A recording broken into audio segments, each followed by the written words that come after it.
So, good evening, one and all. Welcome to another Facebook Live. Um, I've entitled this one, Why Do I Feel Stuck in My Life? This is after one or two comments that I've had and a question on Facebook. So, thank you for that. So, let's get stuck in.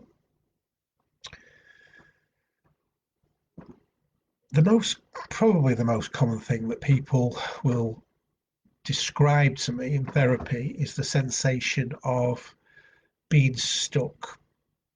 And what they mean by that is their mind can't see a way forward. And this is very, very typically caused by stress and anxiety. Usually, the anxiety has been brought on by situations, but very often by poor decision making or the inability to make decisions. And that's very, very common. So, over the years, one of the things that I found, I wouldn't say to be frustrating necessarily, but I think it certainly saddens me to some extent, is that people refuse to make choices for change. They like to stay where they are. And we've addressed this in another video, about status quo bias and the fear of change because the fear of the unknown. And the brain kind of wants us to stay where we are because it feels that it's safe there. It doesn't like change. But to me, that's quite sad because you see people in difficult situations who aren't prepared to make the choices for change. And I noticed this uh, certainly on posts on social media that social media posts, people generally post when they're doing okay. And obviously not all the time, but there's a lot of positive comments. Certainly on my post that I put, I think it's difficult for people to put um, negative posts out there publicly. So we get more positive comments. But it's much more difficult to admit that we aren't doing so well. We don't want to admit to ourselves that we're not doing so well because by putting a focus on a problem means that we're addressing ourselves to deal with it. And often we don't want to do that. If we've got a problem, we're afraid to deal with it because we're afraid of the challenges of the change. So I often talk to people who are stuck and they can't seem to see a way forward, or they've tried things to help them move and nothing's worked.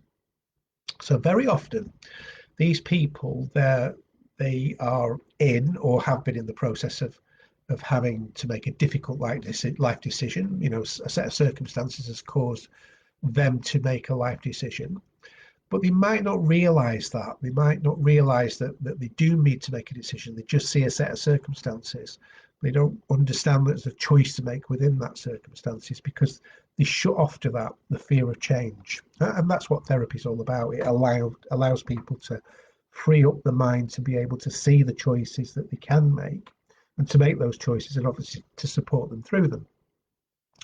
But with most of the decisions that we make for our lives, it's important, and this is really important, is that you weigh out the costs and benefits for making a change to your life.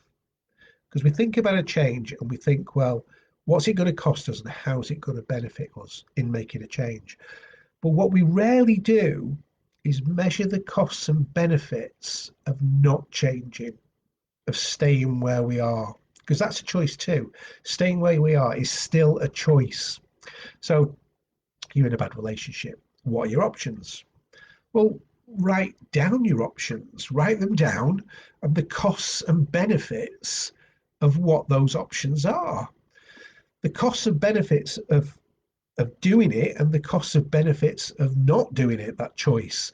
Write them both down and map out, based on your knowledge and understanding of your situation, what's going to happen if you choose to change something and what's going to happen if you choose not to change anything. So let's say you say, I hate my job. My job makes me miserable. Well, what are your options? Write out the costs and benefits of those options, staying in that job or changing your job. But put some emphasis on what those costs and benefits are if you stay where you are, because you're clearly miserable, and that would raise a lot of questions. So think about both choices, both options, both the positives and the negatives.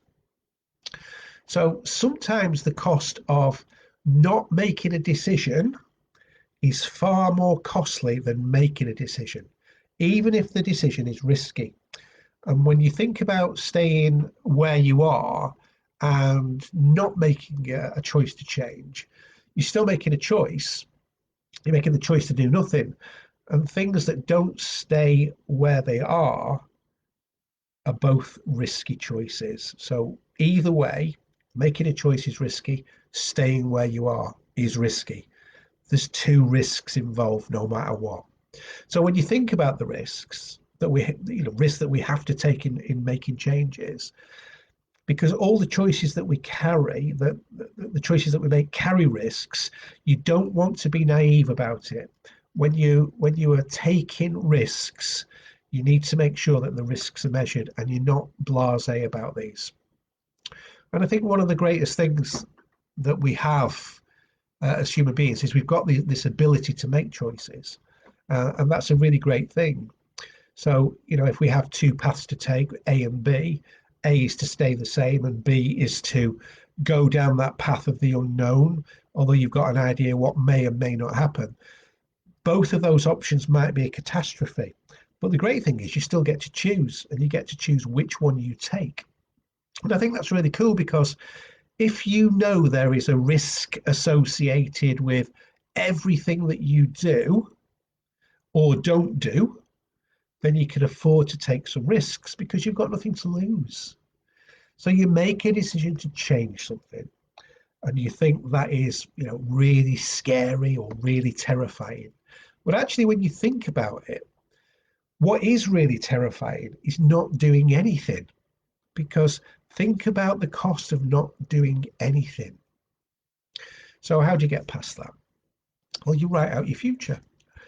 And we've talked about mapping our future and mapping our decisions and mapping our choices to externalize what we want and to be able to see it in front of us is incredibly useful, incredibly helpful for us to be able to process information. Now, there's things about you that you should not do or you should not have in your life without a shadow of a doubt. Bad habits, no direction, no goals in life, resentment, aggression, bitterness. These things always get the upper hand and they create the worst possible future for us by driving our thoughts and behaviors in a negative way. And you really don't ever want to end up in that place, because that's a very, very lonely place to find yourself in. So write out the costs and benefits of choosing to make changes, and write out the cost and benefits of doing nothing. But when you write it out in a way that makes you think deeply about where you could end up in a year or 5 years or even 10. So when you write it out, don't make it fluffy. Don't write it like, I don't know, I'll stop complaining about my partner so much. No, write it out in a way that makes you understand the consequences of changing or not making changes. So if I don't make the changes I should for my life, and I don't work at communicating properly in my relationship, then I could end up more miserable, losing more of my confidence, not doing so well at work, being bitter, letting my friends drift away, and ultimately lonely. Okay? That's the reality of necessarily a path that you could be on. That's really the reality of the situation. Now, you need to face that and start to accept that reality, because that's very motivating. It motivates you to question your life and where you're heading.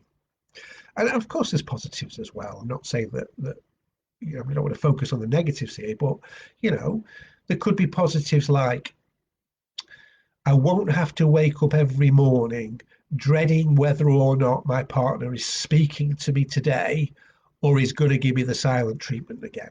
These are your personal situations that you can write down and map out in detail about what is good and what is bad about your life, and what is good or bad if you choose to make a choice to make that relationship work or end that relationship, but map it out in detail.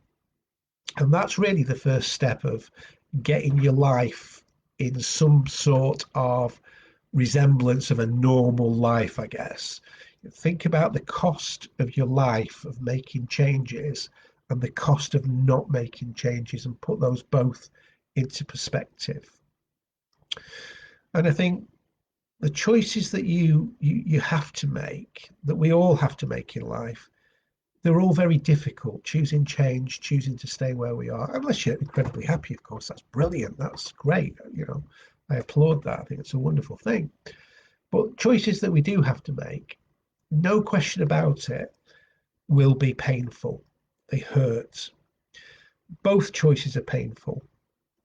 So make the choice that gives you the results that give you a better life for you, for your family, for your friends, and for your future.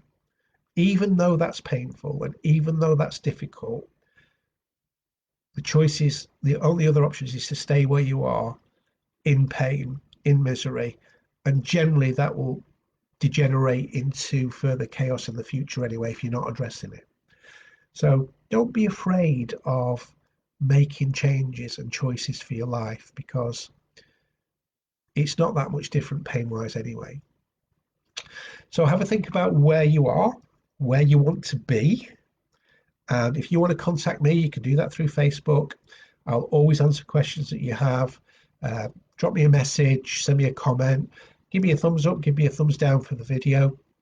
But I'm here to answer questions and to advise and guide. If you want a free strategy call, I think there's a link on this video. There's certainly a link if you click onto my banner on Facebook that can book you a call to have a chat with me, and we can work out a way forward for you. So thank you once again for taking time to watch this video. I hope you find it useful, and I hope it's really challenging for you if you are in a place that you don't feel good, because that's what I want for you. I want you to feel challenged. I want you to make the changes for your life to make them better, because I know for a fact that you can make your life better. And I know for a fact that you don't have to live in a place where you're not particularly happy. So have a think about those things.